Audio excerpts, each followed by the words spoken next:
ఉన్న డాక్టర్ బాబాసాహెబ్ అంబేద్కర్ ఇచ్చిన చట్టం ప్రకారము దీనికి కారణమైన వాళ్ళను ప్రత్యక్షంగా పరోక్షంగా కారణమైన వాళ్ళందరి మీద కేసులు కట్టి పోలీసులు విచారణ చేయాల్సిందే, బాధితులను శిక్షించాల్సిందే అధ్యక్ష. సో ఈ రోజు ఆ కుటుంబాన్ని ఆదుకోవడానికి ఈ రోజు కూడా ఆర్థిక పరమైన విషయాల్లో కానీ దీంట్లో కానీ వాళ్ళెవరు పెద్దగా ఆసక్తి, కనీసం సినిమా వాళ్ళు ఒక్కరోజు అతను పొయ్యి వస్తే సినీ ప్రముఖులందరూ అతని ఇంటికి వెళ్ళి అతనికి మొత్తం ఏదో కాళ్ళు చేతులు యాక్సిడెంట్లో పోయినట్టు కన్నీళ్లు గారుస్తుంది. ఈ సినీ ప్రముఖులు ఒక్కరైనా హాస్పిటల్ పోయినరా అధ్యక్ష? నేను సూటిగా తమ ద్వారా సినీ ప్రముఖులను నేను అడుగుతున్నా అధ్యక్ష.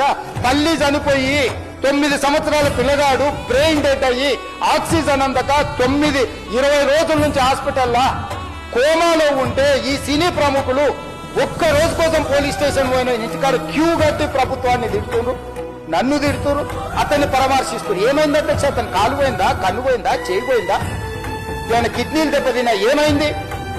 అతన్ని ఇంతమంది సినీ ప్రముఖులు పరామర్శించారు, కలిసిండ్రు, అభినందించారు. కానీ ఆ పిల్లగాన్ని కనీసం అన్న పరామర్శించడానికి